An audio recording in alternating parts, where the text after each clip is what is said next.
Hello, good afternoon, magandang hapon. Lawrence Santa Ana po, ang ordinaryong tao, si ikaw, si ako. Yan. Hindi po sana ako magla-live, kaya lang bawat buksan ko YouTube, Facebook, is ang hot issue ngayon, is ang topic. Yun ang opinion tinatalakay ng mga iba-ibang vloggers. Ako naman po, makikitalakay na rin ako, pero siyempre iba naman po yun pamamaraan ko ng pagtalakay sa issue. Pero bago ang lahat, reminder na naman po. Reminder sa lahat ng lingkod bayan. Public office is a public trust. Dapat ang lingkod bayan, hindi balat sibuyas. May kasabihan, kung ayaw mong mainitan o mapasok, lumayo ka sa kalan. Ibig sabihin, kung ayaw mong napupuna ang mga salitang lumalabas sa matabil mong dila, ayaw mong napupuna ang mga kilos at galaw mo, huwag kang pumasok sa politika, huwag kang pumasok sa serbisyo publiko. Yan po, huwag kayong nagagalit pag napupuna yung mga salita at kilos at galaw nyo dahil ginusto nyo yan na maupo dyan sa pwesto nyo. Hindi naman namin kayo pinilit. Kayo ang nag-apply, kayo ang nagpresenta sa amin na taxpayer, kaya kayo nandyan. Kaya wala po kayong karapatan na magreklamo kapag kayo po ay napupuna. Yan po. Ano po ba ang issue ngayon na tatalakayin ko? Mainit na mainit ngayon ang issue ng ICC. Yan. Nung pong bago mag-December, nag-post na po ako, ang title po ng post ko na December po yun ICC is coming to town. Yun po obserbasyon ko lang, parang naramdaman ko lang. After 1 week, yun, may balita na pumasok na yung ICC, gano'n, sa Pilipinas. Pero marami nagsasabi na hindi pa nakapasok. Sabi, in-interview yung Bureau of Immigration, wala pang ICC pumasok. Yun ang sabi nila. Pero yung kanina, nabasa ko, in-interview si dating Senador Antonio Trillanes, nasabi niya, noong December 20, 2023, pumasok na yung ICC at sila ay nag-imbestiga na. Sa katunayan nga daw, nakaalis na yung ICC, nakabalik na sa The Hague. Pero yun po yung first na investigation nila. Ang inimbestigahan po nila yung mga prime suspect sa crime against humanity o krimen laban sa sangkatauhan. Sino po yung inimbestigahan nila? Sino po bang prime suspect? Sa pagpatay doon sa 30,000 na naghihirap, nagugutom, na ordinaryong tao na pinatay na walang due process. Sino po bang prime suspect doon? Siyempre po, public knowledge. Ang una, si dating Presidente Rodrigo Roa Duterte. Pangalawa, si Senador Bato de la Rosa. Pangatlo, si Ginoong Bongo. At sinasabi pa ng isang media outlet na kasama raw si Vice President Sara Duterte. Sila yung mga prime suspect. Kaya ibig sabihin, yung first level, ang inimbestigahan nung pumasok yung ICC. Yung po. Pero sabi ni Ginoong Trillanes, babalik para po sila, mag-imbestiga rin yung mga nasa mababang rangko. Siguro mga pulis, yung nagsagawa ng extrajudicial killing, pwedeng may teniente, may kapitan, may major, may colonel, may general. Yun po siguro yung susunod na imbestigahan ng ICC. Kaya, yun nga. At yung warrant of arrest daw, malamang magpalabas ang ICC sa kalagitnaan ng 2024, meaning mga June, ganun. Buwan ng June o July. Yan po. Kaya, malamang po, kahit sino po sa ordinary court na may kaso po, pag may kaso po at hinabla ka at alam mo ikaw ang may kagagawan ng krimen, kakabahan ka na. Ngayon, kung inosente ka naman, hindi ka kakabahan. Kasi may kasabihan, ang isang taong inosente ay kasimbangis ng isang leon na handang harapin ang anumang bintang o anumang kaso na ibinibintang sa kanya. Pero ang taong tumatalilis, umiiwas, pinapalagay na siyang may gawa ng krimen na ibinibintang sa kanya. Yan po. Kaya yung mga may kagagawa ng crimes against humanity, alam naman nila sa kanilang sarili na kung sila involved o hindi. O alam nyo naman yung laging sinasabi ni Senator Bato de la Rosa, ayaw niyang pumasok yung ICC para mag-imbestiga. Bakit ayaw niya? Kasi kung inosente siya, welcome kayo, imbestigahan niya ako. Dapat ganon din si Mr. Duterte. Ganon din si Ginang Sara Duterte, ayaw niyang pumasok yung ICC. Kung sila ay mga inosente, dapat kasimbangis sila ng leon na handang harapin yung mga krimen na binibintang sa kanila. Ganon po yun. Kaya mainit yung issue kanina. ICC. Kaya ngayon, hindi papansin, tahimik si Senator Bato de la Rosa. Dati, sinasabi ni Ginong Bato de la Rosa na naniniwala daw siya kay President Bongbong Marcos sa sinabi niya na hindi niya papapasukin yung ICC. Kaya nga sabi ko noon, yung sinasabi ni President Duterte na weak leader, yung weak leader ngayon ang inaasahan nila. Sa kanya ngayon nakasalalay ang kalayaan at kapalaran ni Duterte, ni Bato de la Rosa, ni Sara Duterte, ni Bongo, at ng mga iba pa. Yung sinasabing weak leader ni Mr. Duterte, siya ngayon ang inaasahan nila at sa kanya nakasalalay ang kalayaan at hinaharap ni Mr. Duterte at ng kanyang mga kasabwat na involved sa pagpatay sa 30,000 na naghihirap, nagugutom, na ordinaryong taong pinatay na walang due process of law o walang angkop na proseso sa pagpatay sa kanila. Yan lamang po. Maiksi lamang po ito sa akin. Opinion ko lang naman po ito. Kaya yung kasabihan nga na lahat ng simula may katapusan. Lahat ng utang dapat pagbayaran. Yan lamang po. Maiksi lamang po ito. Basta ang issue, sabi ni dating Senador Trillanes, dumating yung ICC, nag-imbestiga na sila, bumalik na sa The Hague. Ang inimbestigahan nila, yung first level, yung mga prime suspect, kinabilangan ni Duterte, Bato de la Rosa, Sara Duterte, Bongo. Babalik uli yung ICC, mas mababang level, imbestigahan nila, yung mga involved mismo. Siguro, yung mga polis, gano'n. Rank contingent, pataas hanggang general, nagsagawa ng bang, ratatatatat.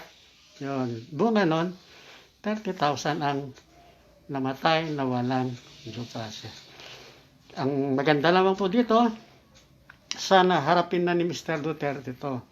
At kung inosente siya at yung mga kasama niya, doon nila sabihin sa ICC, Mr. ICC, ano po ang ebidensya ninyo na kami ay nakagawa ng krimen laban sa sangkatauhan? At least may due process.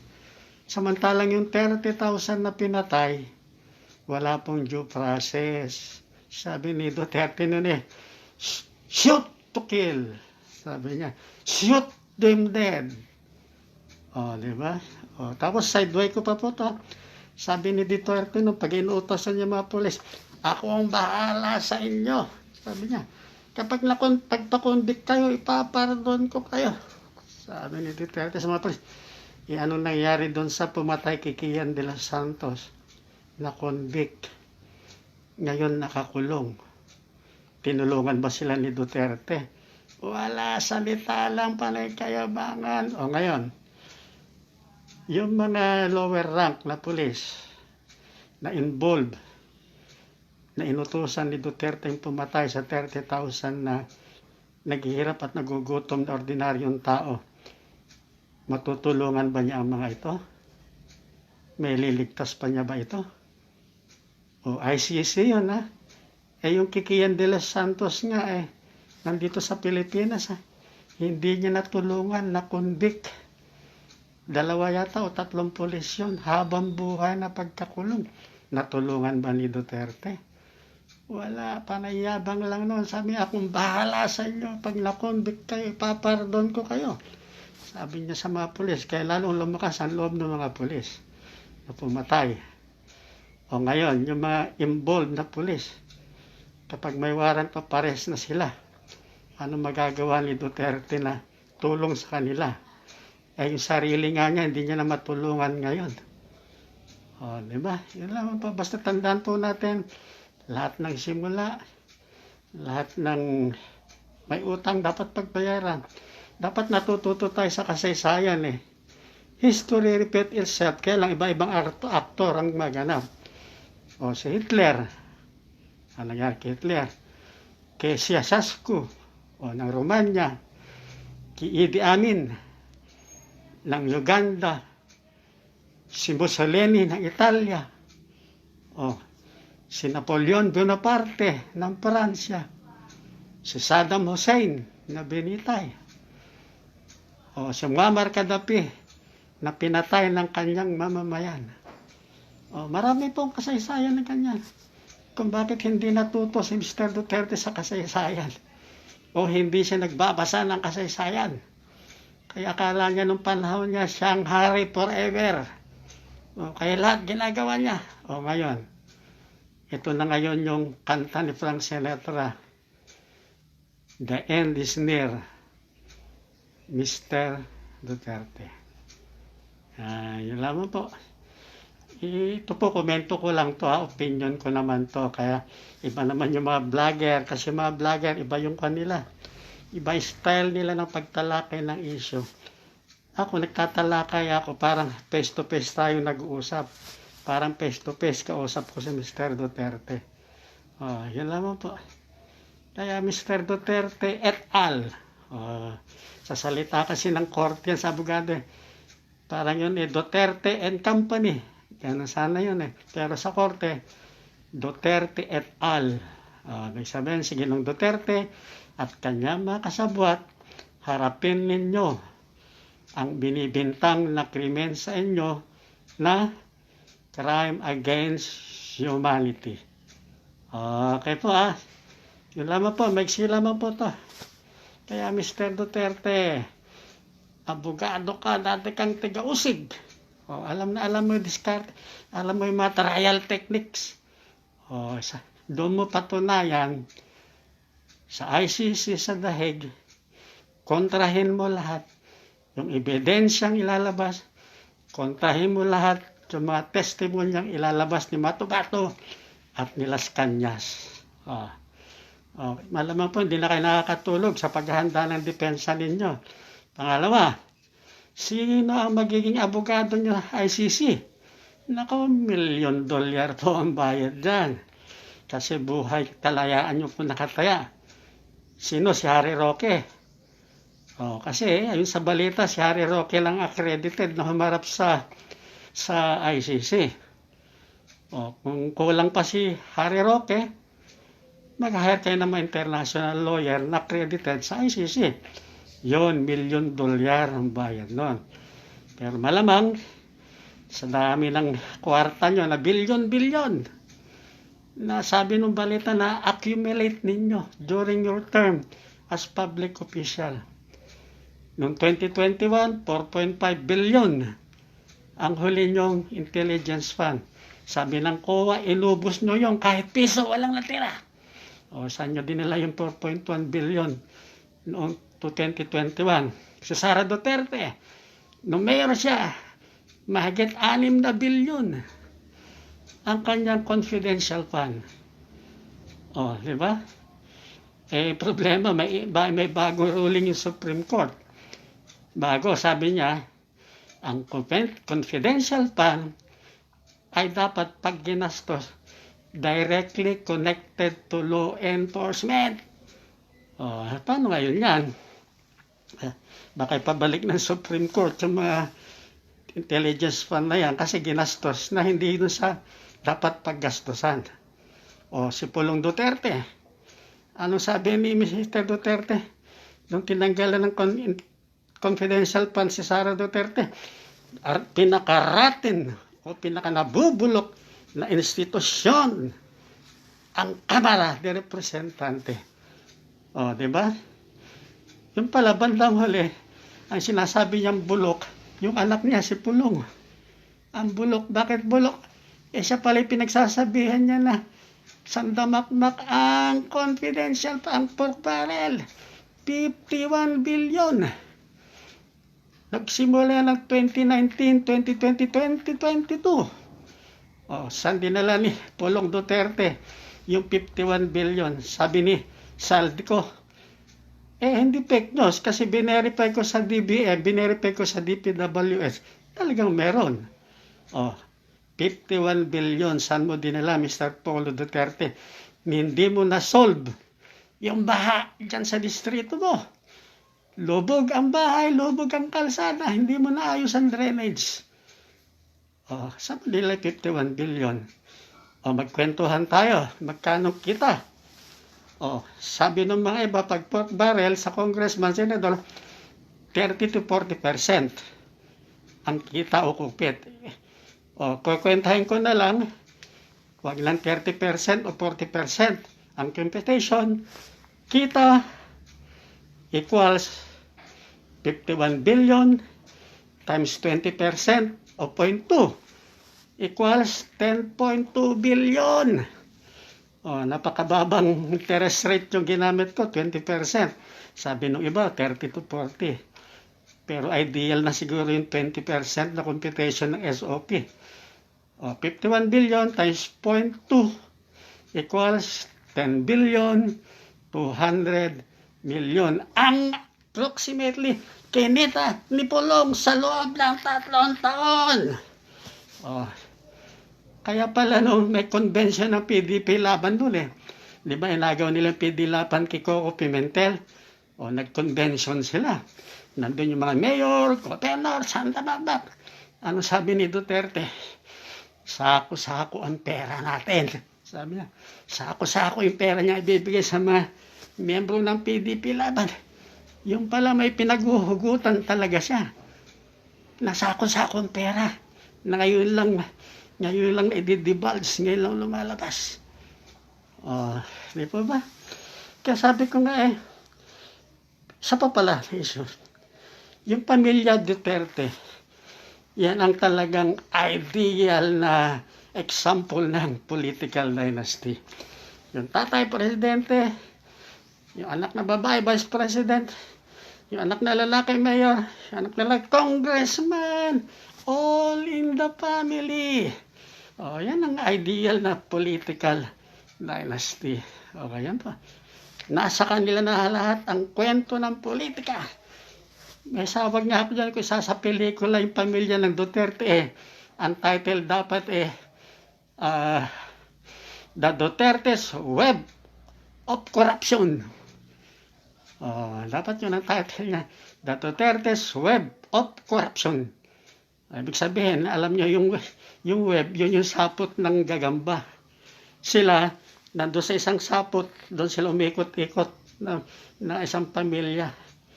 Na yung sapot, yun yung politika nilang ginagalawan. Tapos yung kita, doon din umiikot. Sa sapot na yun. Hindi pwedeng lumalabas. Kaya, Duterte's Web of Corruption. Kung isa sa pelikula, kung ko lang yan, yung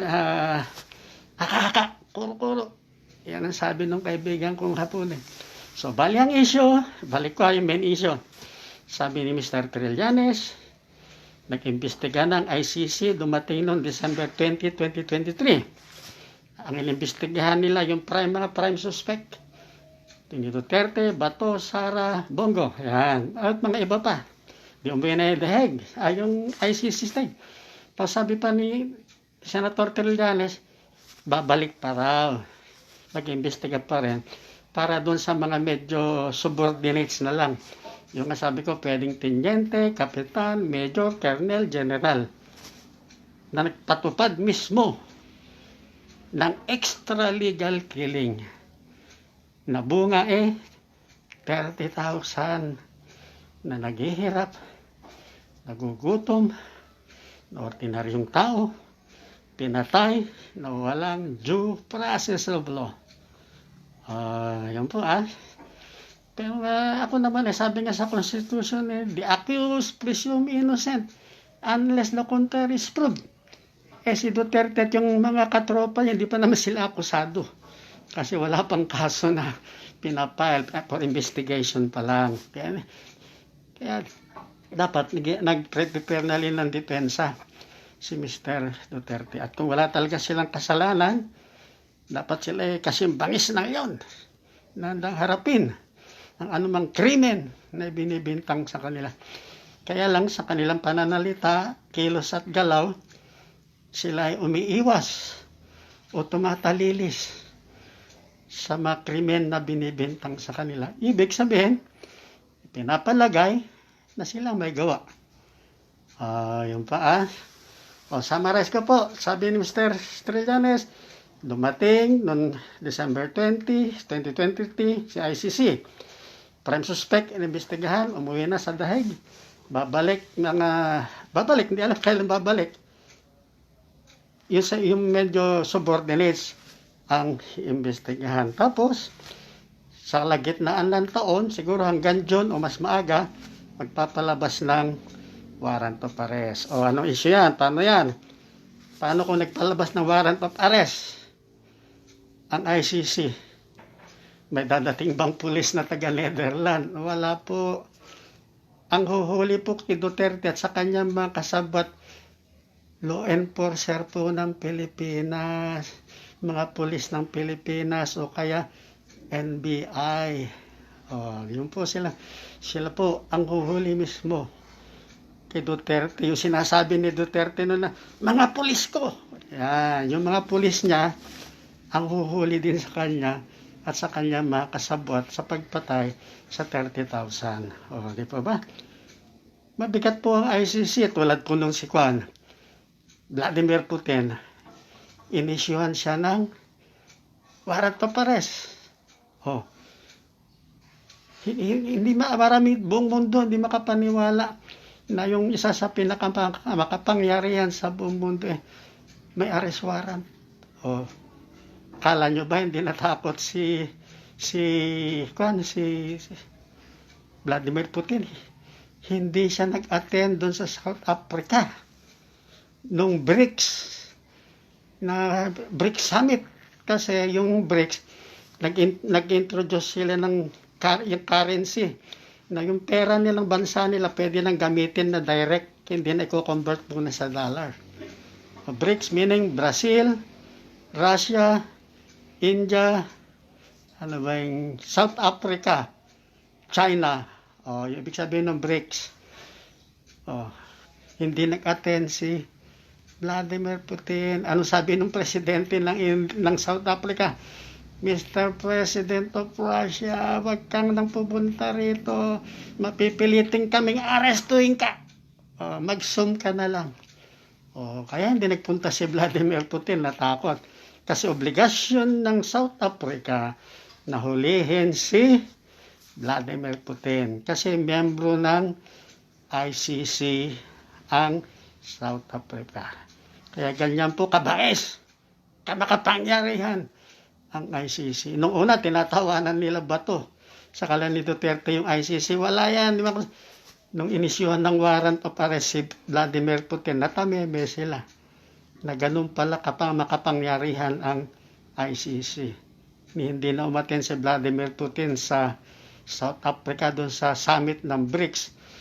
Brazil, Russia, India, South Africa, China. BRICS. Kasi ang issue noon, yung pera nila, yung currency nila, halimbawa yuan, tapos Russian money, direct na, pwede na i-trade, hindi na i-convert sa dollar. Yung pong summit na yan. Pero hindi nagpunta si Putin dahil natakot siya, baka arestuin siya ng South African authorities at isusuko siya sa The Hague sa ICC. Kaya pag nagpalabas po ng warrant of arrest ang ICC, 100% po maaresto si Mr. Duterte at ang kanyang mga kasabwat na pumatay, na pinapalagay na pumatay sa 30,000 na naghihirap, nagugutom, ordinaryong tao na walang due process. Okay po, yun lamang po. Tinalakay na po lahat to sa balita, sa mga vlogger na sikat. Di ako sikat. Nakikisaw-saw lang sa kwento. Nakikipagkwentuhan lang sa inyo. Pero yung issue ko, facts po yun, di dismiss. Yan po ay tunay na pangyayari. Okay po, salamat po. Lawrence Santana po, ang ordinaryong tao. Si ako, si ikaw. Yan. Mabuhay ang Republika ng Pilipinas. Mabuhay ang mga leader nating hindi magnanakaw. Yan. Mabuhay ang mga ordinaryong taong hindi mangbang, hindi stupido, hindi bobotante, na patuloy na bumuboto na manloloko, sinungaling, manlilinlang, at magnanakaw ng mga politika. Okay po. Goodbye po. Salamat po sa lahat.